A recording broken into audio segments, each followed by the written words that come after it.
আজকে আমরা একটা ভাগ করা অঙ্ক শিখবো, সেটা হচ্ছে যে 3822-কে 42 দিয়ে ভাগ।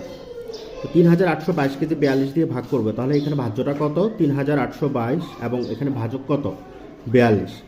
তাহলে আমরা এই যে এখানে লিখলাম 42 দিয়ে 3822-কে এই আকারে লেখার পরে এখন দেখো ভাজকের ঘরে কয় অঙ্ক আছে? দুইটা অঙ্ক আছে।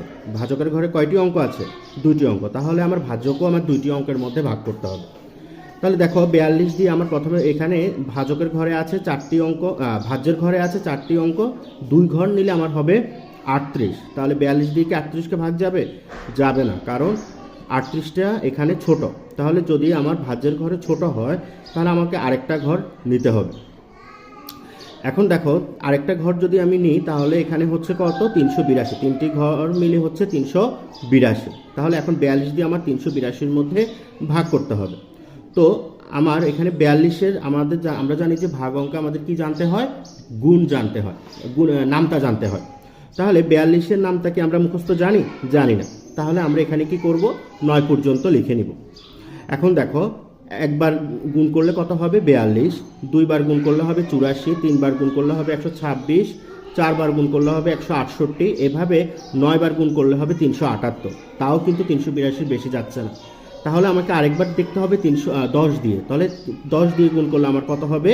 420। তাহলে আমরা জানি যে 10 দিয়ে গুণ করার পর 420 হলে সেটা 382 বেশি হয়ে যায়।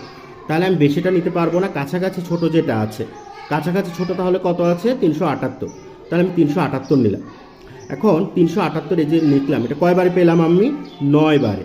এই 9টা এই যে 382 শেষ অঙ্ক কত? 2। এই 2 বরাবর উপরে লিখব। তাহলে এখানে লিখলাম 9 বারে আমরা কত পেয়েছি? 378। এখন 382 থেকে 378 বিয়োগ করলে থাকে আমার 4। এবার উপর থেকে ভাজ্য থেকে আমাকে আরেকটা অঙ্ক নামাতে হবে। তা আরেকটা অঙ্ক নামানোর পরে আমার হয়েছে কত? 2 নামালাম। 2 নামানোর পরে হয়েছে কত? 42। এখন আমার 42 দিয়ে এই 42-কে ভাগ করতে হবে। এখন দেখো এখানে 42 কোথায় আছে? এই যে 42। এই 42টা কয়বারে পেয়েছি আমরা? একবারে। তাহলে এইখানে লিখবো 1, 42 একে 42। এখন 42 থেকে 42 বিয়োগ করার পর আমার রয়েছে কত? 0। তার মানে 42 থেকে 42 বিয়োগ করলে 0। তাহলে আমার এখানে ভাগফল কত পেলাম আমি? 91। তাহলে এই 91টাই হচ্ছে ভাগফল। এই যে এখানে লিখলাম আমরা 91। আর সুতরাং নির্ণয় ভাগফল কত? 91। ধন্যবাদ।